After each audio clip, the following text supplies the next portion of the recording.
So if Christ intended to return in 1863, then all that is written in Daniel, all that is written in Revelation, the prophecies of the end of the world needed to be fulfilled by 1863, including Revelation 18, when it talks about the woman riding the beast, her cup being filled. All of that needed to be fulfilled by 1863, over 150 years ago. So in understanding this history, God prepared them, showed what it should have looked like through his prophet Ellen White, and what she documented in the predecessor, the book that came before the Great Controversy. And this is Spiritual Gifts, Volume 1. First Spiritual Gifts. And in First Spiritual Gifts, it's like a predecessor to the Great Controversy, but without the Sunday law as she explains it in 1888. It's what prophecy, the fulfillment of prophecy, could have looked like if Daniel and Revelation, the Great Controversy, was wrapped up by 1863. It's very important for Adventism to understand, but they don't understand this. When she talks about the Sunday law as it should have been for them here, and we mark that as 1850, it's the chapter in First Spiritual Gifts called The Sins of Babylon. And it's here that she's going to say the United States has fulfilled Revelation 18. The cup of sin of the United States is full. God can now judge them. I just want to read a little bit of this. She says that she sees, God has shown her the state of the Protestant churches since the second angel proclaimed their fall. So since the history of 1840 to 1844, the Protestant churches have been growing more and more corrupt. It is impossible to distinguish the Protestant churches from the world. Their ministers take their texts from the Bible but preach smooth things. We could say that about Adventism today. The natural heart feels no objection to this. Adventism does not feel any objection to what their smooth ministers are preaching to them. She goes on and on talking about Protestantism, the churches, Protestantism. The churches have been filling up with every unclean and hateful bird. She's bringing in the language of the fulfillment of Daniel and Revelation. I saw great iniquity and vileness in the churches. Over their evil traits, they throw the cloak of religion. I was shown the pride of the nominal churches. So she goes on and on and on about Protestantism. The fearful threatenings of the third angel are to be realized in her lifetime, in that history. They will drink of the wrath of God. She goes on in the following chapters to explain what the wrath of God was, and it was the Civil War. Again, 1861 to 63, their cup has been filled, and they're going to feel the wrath of God. What we would also describe, and she calls the time of trouble. So what is their cup full of? We know all heaven beholds with indignation human beings, the workmanship of God, reduced to the lowest depths of degradation, slavery. So the prophecies of Daniel and Revelation were to be fulfilled. One of the reasons that the language in Daniel and Revelation is not more explicit is because God wants them to be able to see it as applicable to them, not us in 2022, but to them in Millerite history. Revelation has to be read so that that cup, they could understand, oh, this is slavery. This is how God views slavery. We're going to experience the wrath of God and then see what that wrath looks like. Then they need in 1888 to look at that cup and say, oh, this is what God hates. Now today in 2022, we need to be able to read those exact same verses and look at the cup, see it full of misogyny and sexism and traditional family values and cultural norms, gender norms. Look at that cup and see, oh, that is what God hates, and hate it the way He hates it. They were to hate slavery the way God hated slavery. We have to hate sexism the way God hates sexism. So the language is written in such a parable way so that each generation can look at it and learn what they need to learn for their own generation. She says, God's anger will not cease until He has caused the land of light, the United States, to drink the dregs of the cup of His fury, and until He has rewarded unto Babylon double. Who is she calling Babylon? The United States, holding the cup filled with slavery. It could be fulfilled in their own time. But I want to step outside of that picture. That's what Ellen White gives us. She shows us this story of Protestantism. And if we go back as we have, we can see that Protestants, the churches in the South, defended slavery by using the Bible.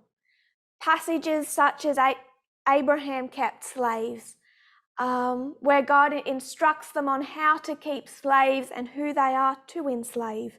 Passages where it talks about Solomon keeping slaves as God had ordered. When it talks about Paul telling slaves to go back to their masters and submit. In the same chapters where he's telling women to submit to their husbands, he's telling slaves to submit to their masters. So Protestantism, the churches, and the vast majority of the United States, it's rooted on this Protestant foundation. They're going to defend slavery through their Protestantism. So if we could talk about the USA, and I'm going to divide it up,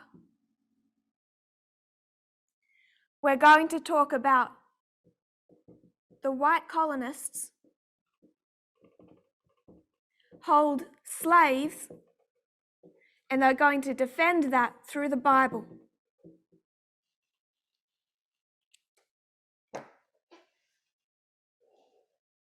Through how they read. It's repeating today. The United States is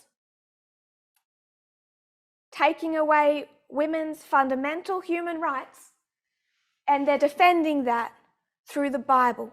And Adventism is saying, amen. We're with Protestantism, because Adventism is reading the Bible the same way Protestantism is reading the Bible. So I want to step away from that for a moment and talk about the Native American tribes. And I'm going to list that there were 5 tribes who were known as they were the dominant tribes. The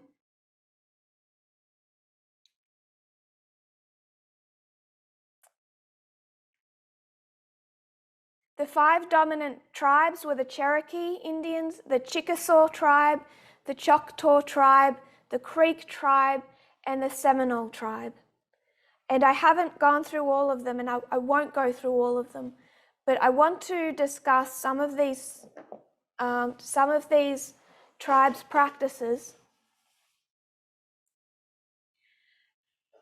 Some of the Native American response to slaveholding, and you don't hear this discussed normally. I have never heard in my life a discussion on how Native Americans thought about slavery and slaveholding.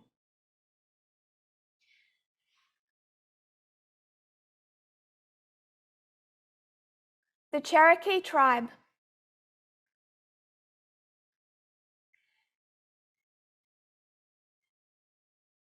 The proportion of Cherokee families who held slaves was comparable to the white families of the South. So the percentage of white families in the South that held slaves was about equal to the percentage of Cherokee families that held slaves. They held slaves in equal proportions.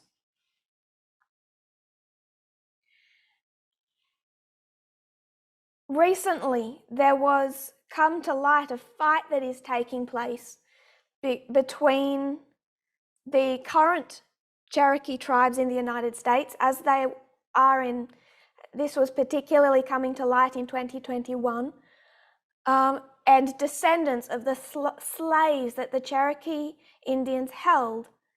And the fight was that the descendants of the slaves wanted admittance into the current Cherokee tribe, because along the lines there had been some mixing. Some children had to African American slaves held by the Cherokee tribe, and the descendants of those children wanted admittance into the tribe because they were descended also from the Cherokee tribe. And the tribes aren't acknowledging them or letting them in, and it's coming down to some legal battles. But just a couple of quotes just to prove my point.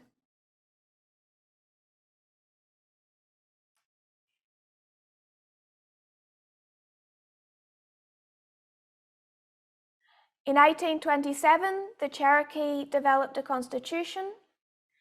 It prohibited those in slavery and their descendants, including mixed race, from owning property, selling goods or produce to earn money, and marrying Cherokee or European Americans. It just reflected all of the slavery laws held in the southeastern United States. They had the exact same types of laws regarding slaveholding and how to own and treat slaves.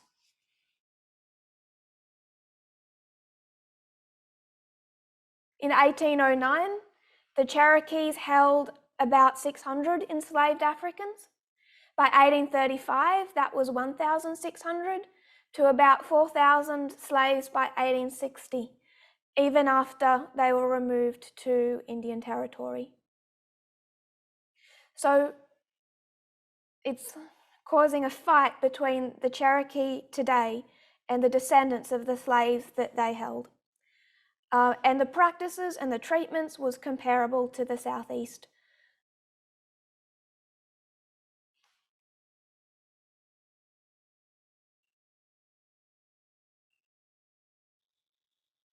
The Chickasaw tribe, again, similar laws mimicking the culture of the American South.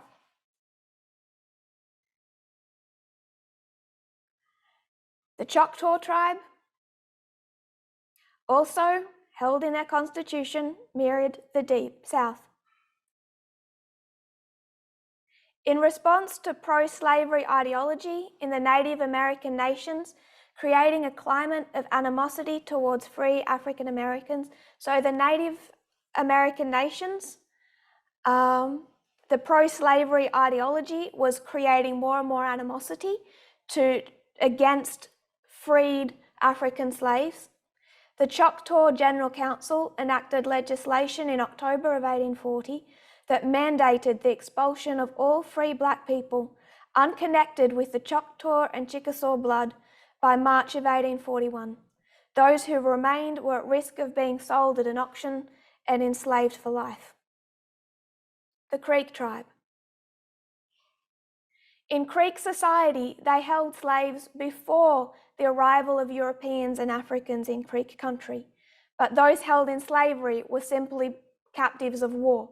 Non-combatant women and young children were enslaved. So It was mostly women and young children who were taken in, enslaved, and forced into various roles. But what I find particularly interesting is one of the reasons that the Creek tribe saw African slaves as being inferior, as they're inferior, is for the Creek, working, labouring out in the fields was women's work. So when they saw the plantations of the white people and they saw African men working under the sun, growing cotton or whatever the produce was, it reinforced the idea that these African men were inferior because they were like women. So it also brings in the sexism that contributed to why they viewed these slaves as inferior. It was because, particularly for the Creek, it was because African men were doing women's work. And everyone knows, before colonialism arrived on the shores of the United States, they knew before then that whatever was female was inferior. And when they see African men doing women's work, they believed African men to be inferior. And then they also bought and participated in the slave trade and held slaves. So here,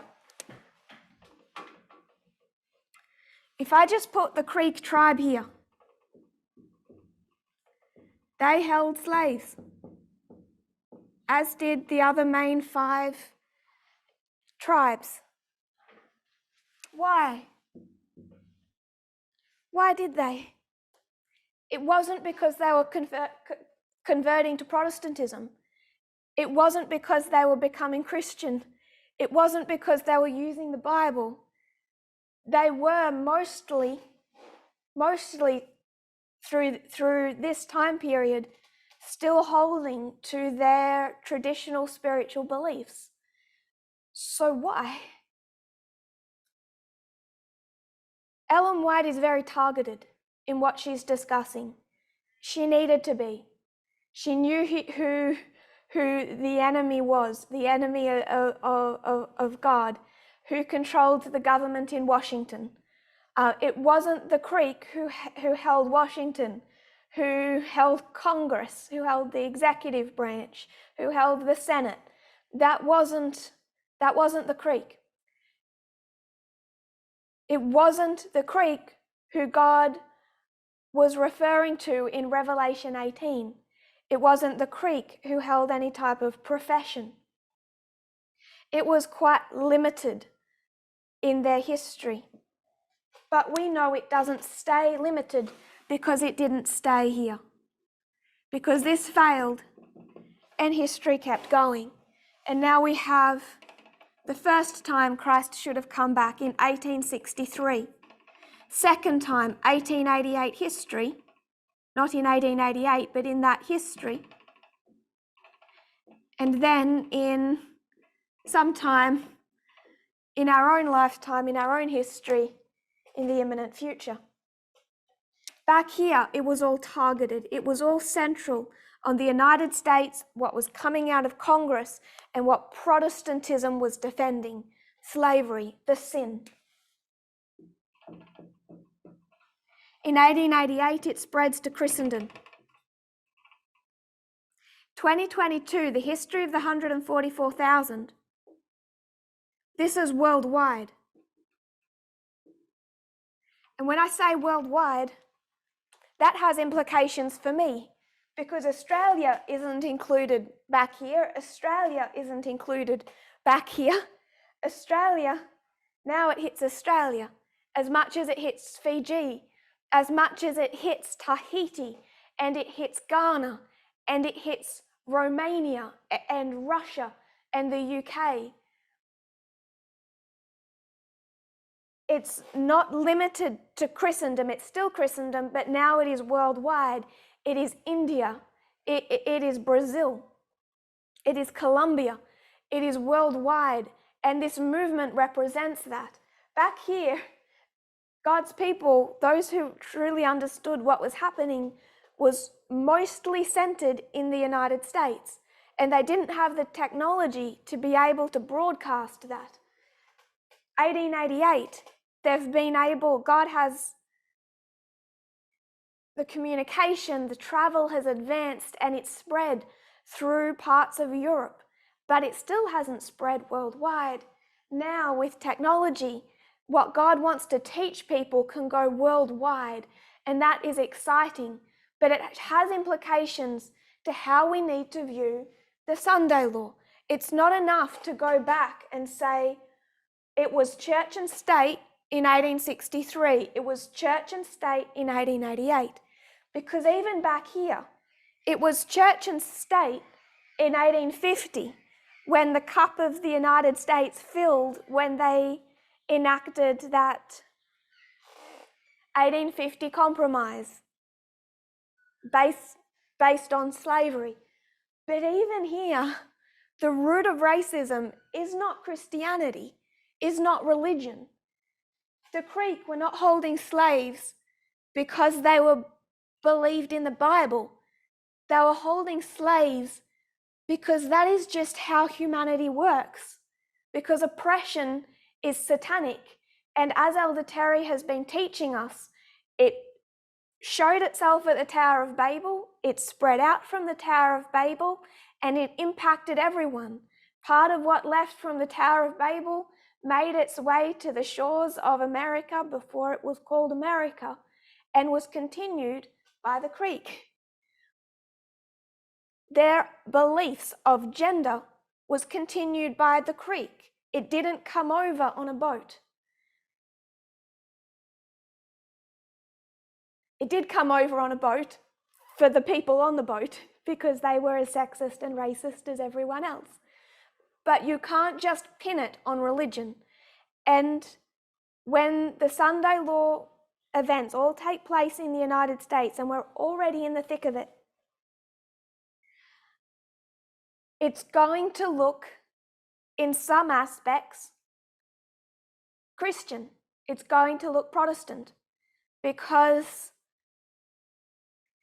to get elected in the United States, you want as many votes as you can get. So if you are like Donald Trump, you want to stand in front of a church and hold a Bible upside down because you have only looked at a few in your life for a photo opportunity, because that will get you more votes. It doesn't mean that they're really Christian or they really believe it. But if you can talk about God, you'll get more votes. So the people that get in, the people that get nominated for the Supreme Court, that satisfy enough of the Republican branch, they're going to tend to talk religion. But why we have started to say it's not church and state is because we want to make a couple of points. We want to say first, this issue is global. It's completely global. And when we say it's church and state, and we mean Protestantism, Christianity and state, what then happens if someone is a member of the movement and they are in India and there's a Hindu background? How does that impact the way women are viewed and treated, how they respond to the final warning? How does it affect their response? They need to see that it's come through Hinduism. But deeper than that, it's come through culture, because culture is who we fundamentally are. It's what has created us. It's what we're molded in from the time that we're born, from the time that we're babies. That is how deep sexism runs.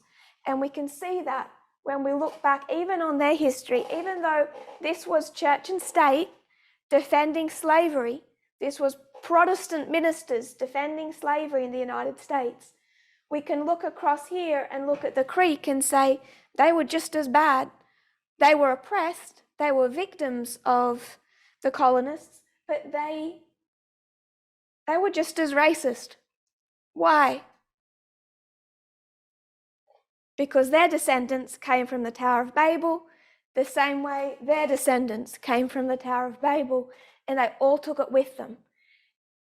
And to try and make that point, we've started using culture instead of church. Church is too shallow a reasoning. It's still true. It's still true to look at the United States and see Protestantism, church and state.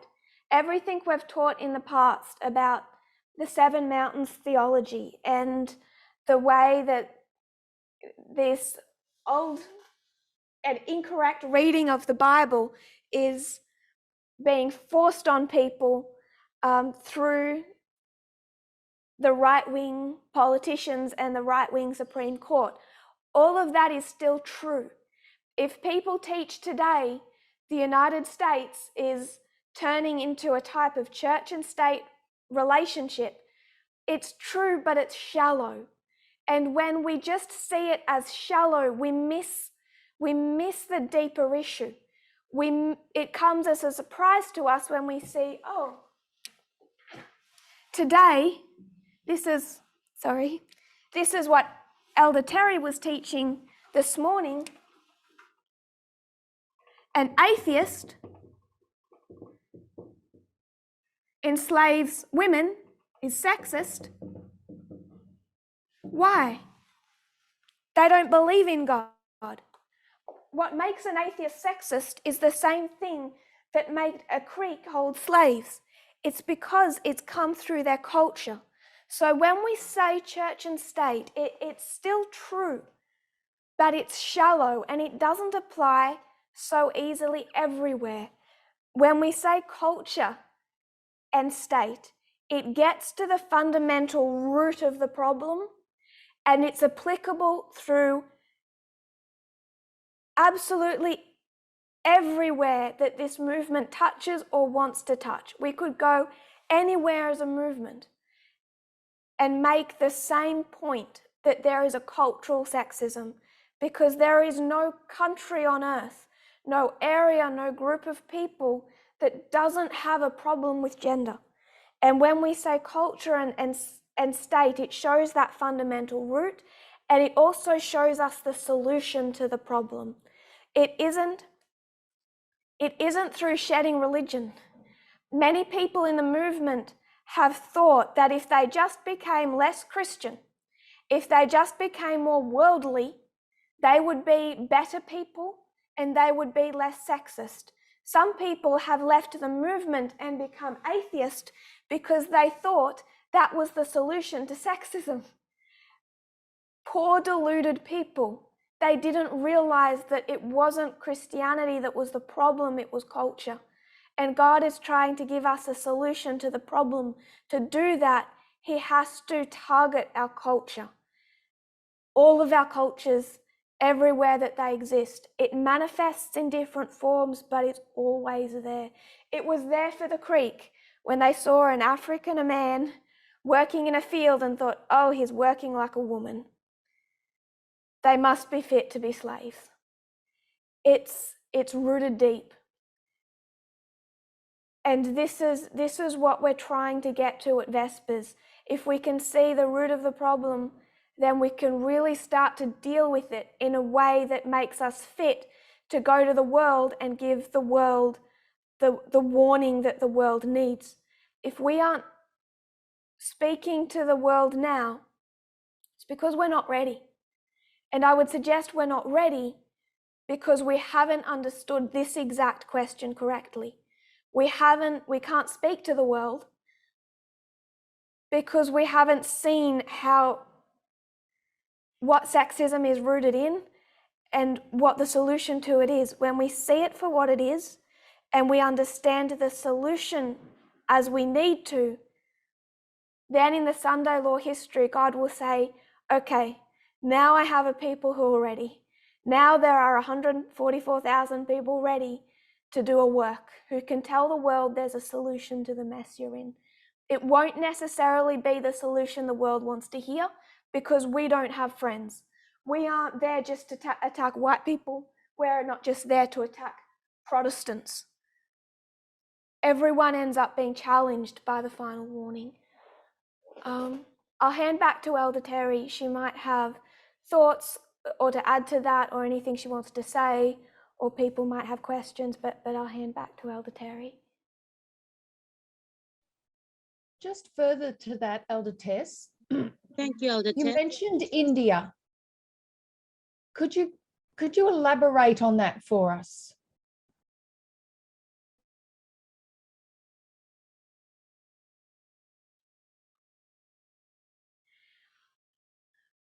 I use India and China as examples because India is especially now built on Hindu nationalism. So the United States is built on the don't kind of want to use inflammatory language, but the evil factions in the United States, the right wing, there's atheism in there, but it's built on a Protestant nationalism. But that Protestantism has become very much cultural. So if there is a school shooting, someone will send out thoughts and prayers. And they aren't necessarily praying, it's just that Protestantism has become kind of like their culture, it's their lingo, it's their language. But when you look at India, in a very strong fashion, they are built upon a Hindu nationalism. And this is what has been getting worse and causing so much persecution towards Muslims. So India, they believe that the real nationalists in India, they believe that Christians have their Jerusalem, their center of worship, that Muslims have Mecca and Medina, their sacred ground, and that Hindu people, their sacred ground needs to be India. So India needs to be for Hindu people only, and it needs to be preserved in India. That India itself is the sacred ground of the Hindu religion, in the same way that Jews and Christians look back to Jerusalem as a center, and the same way that Muslims look to Mecca and Medina. They want India strictly Hindu. And with that, they persecute people who are not Hindu, but especially Muslims, also some Christians. Then I like to speak about China, because China is built on atheism, their Communist Party. But if we go to all three, whether it's Protestant, which is heavily becoming just more and more atheistic, it makes no difference. It's sexist, it's sexist, it's sexist. And I bring these nations up just to reinforce that point, that it's cultural. Why are women viewed the way they are and treated the way they are so much in large areas of society within China? Why? It's not because they're Christian. It can be traced to their older spiritual beliefs. It slips my mind what religion they were. Confucius? Sorry? Confucius?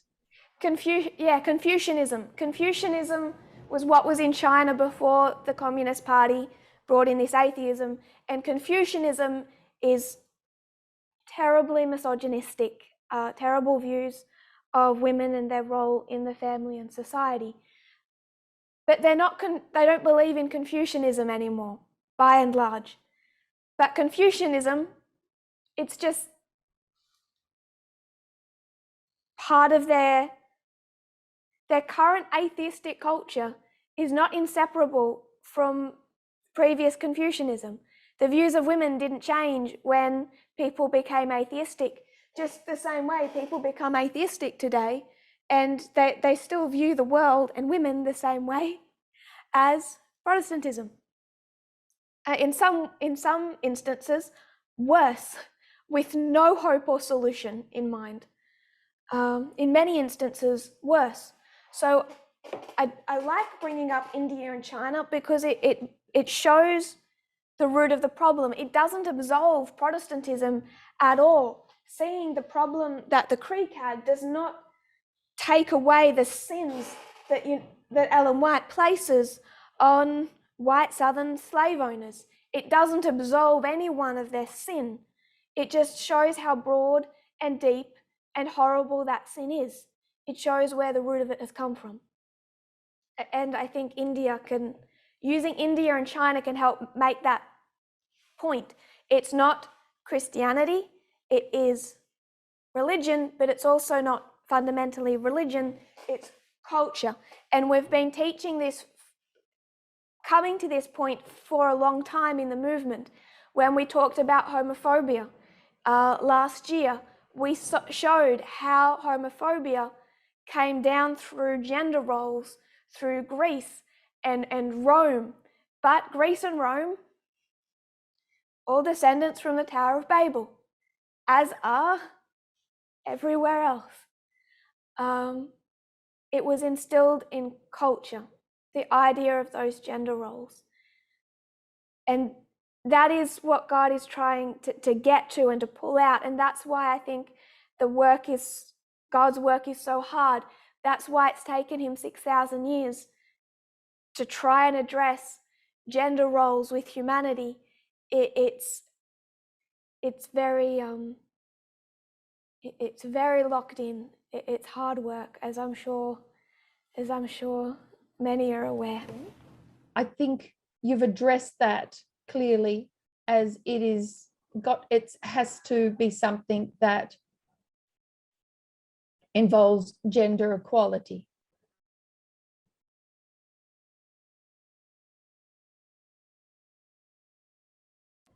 The UN is really afraid right now of the xenophobia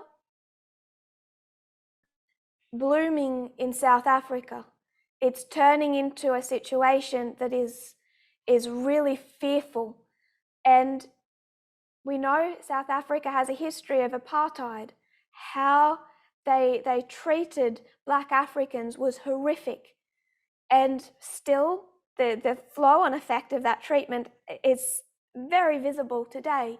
But now, how they're treating immigrants from other parts of Africa and how they're treating immigrants from Asian countries is creating a new brewing storm of racism within South Africa that is really terrifying. And it needs to be seen that this isn't a problem that's just that of the apartheid breakdown of color. This is a problem people need to address when a Black person in South Africa looks at an immigrant from Zimbabwe, how they're going to treat them. It's a deeper problem. And only getting to culture is going to properly address that, especially in the history of 2022. Racism is not our test today, but sexism is.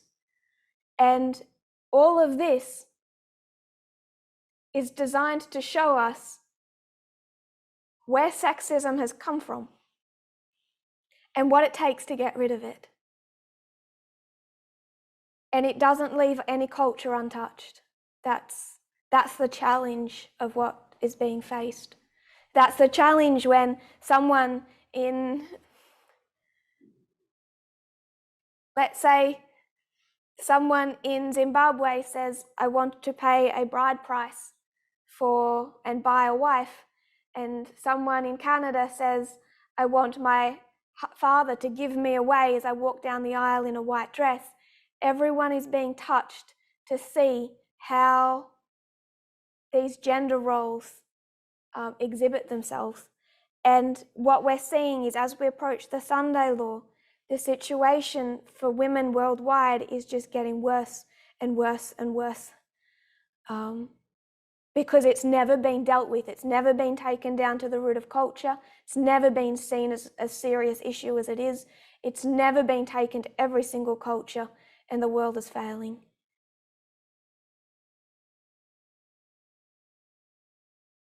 But someone did ask about what the Sunday law itself looks like, and we don't have long left, so I won't go deeply. Just to mention some things, I think stories we all already know really well. We know that the Sunday law event in the time of Christ was the stoning of Stephen. And I think one of the things that can teach us is it doesn't necessarily look that clear for everyone. If you were in God's movement back then, if you were a disciple, would it be easy to point to the stoning of Stephen and tell a Jewish relative, see, we were right all along. See, you've proven our point. Jesus was right. You couldn't. You couldn't, because for your Jewish relative, they would think that the stoning of Stephen was a good thing, at best neutral, but they wouldn't see that event as a prophetic event. Only the disciples could learn to see the stoning of Stephen as a prophetic event, a prophetic turning point. For the Jews, it was just one event in many. It wasn't that big of a deal. So we have to be, that was the end of ancient Israel. We have to be prepared at the end of modern Israel that for Adventism, hopefully we have cleaned our Adventist brains so we don't think like that. But for Adventism, like the Jews of old with the stoning of Stephen, can we look at the Sunday law and think, what was the big deal? What's the issue? This isn't simple, this looks complicated. What type of fulfillment of prophecy is that? We have to see things prophetically. I think 1888 is a really good example.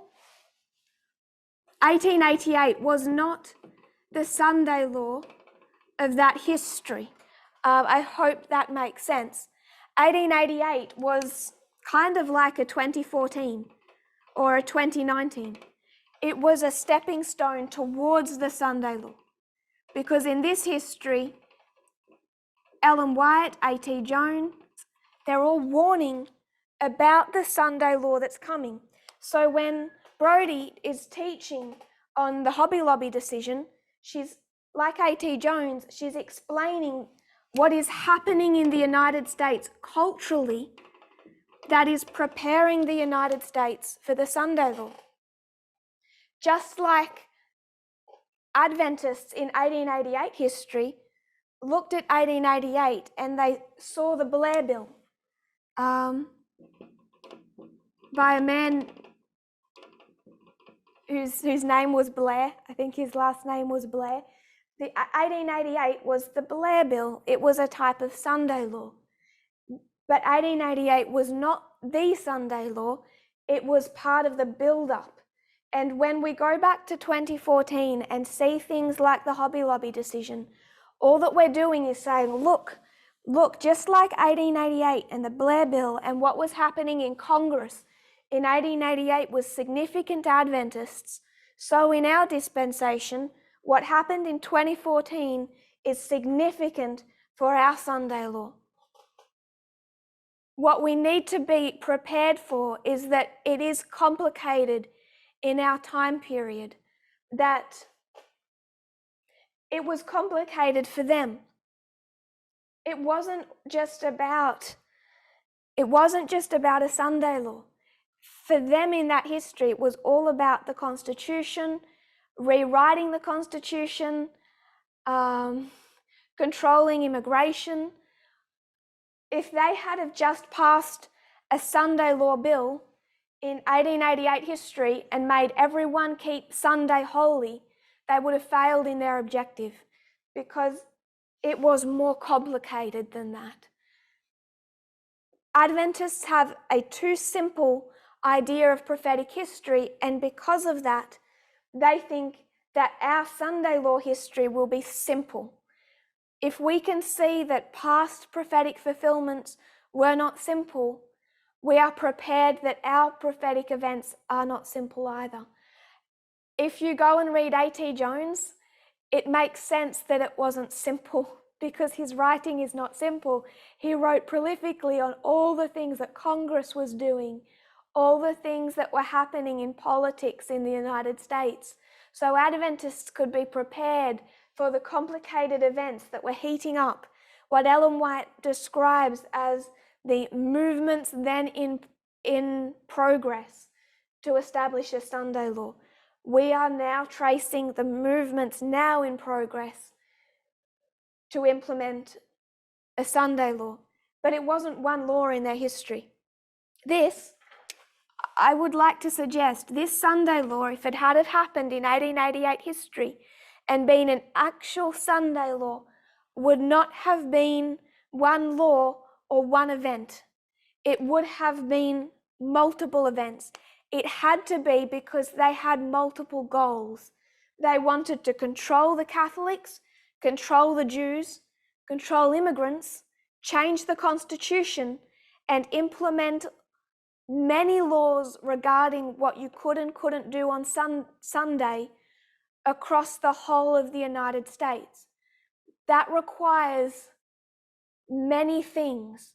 It requires them to put into laws what mail can be carried on Sunday, what businesses can operate under what circumstances, what emergency services can operate on Sunday, what churches can do on Sunday, what people can or cannot do on their own property on Sunday, what immigrants can do on Sunday. Their whole constitution had to be changed to make the United States a Protestant nation to control Catholics. That's just a tip of the iceberg. It would have meant many things that happened would have had to be put in place in 1888 history to fulfill the Protestant goals. It's the same today. They have many goals when it comes to gender roles. So they're fighting over trans people. They're fighting over abortion. They're fighting in some areas over contraception. They're fighting over equal pay for women, marital rape. All of these different things are being fought over. It's many fights in our history that relate to gender. It was many fights in 1888 history. It wasn't just, we'll implement one Sunday law and the problem will be fixed, we'll be happy. They had many goals, many laws to implement. It was complex, and A.T. Jones was tracing the development of that complicated history. We are doing the same thing when we present on Hobby Lobby and Steve Bannon and January 6th. All of these things are just like them, tracing the many events and the many battles being fought. Gamergate, just like the Blair Bill, they're all waymarks to show us what is developing and the dangers. Do we have any thoughts or questions on what the Sunday law looks like? We don't have a perfect picture yet, but part of the reason I think we don't have a perfect picture is because I can't tell you, we can't speak as a movement and say there is this one law that will be the one and only Sunday law, and then the Conservatives will have won, democracy will have fallen, and it'll all be over. I'd really like to suggest that that won't be the case, and the evidence for it is 1888. It was a much broader fight with many goals in mind for the Protestants. Does that make sense? If it doesn't make sense, please speak. We have, I think, Elder Terry and Brody back on. Yes, of course.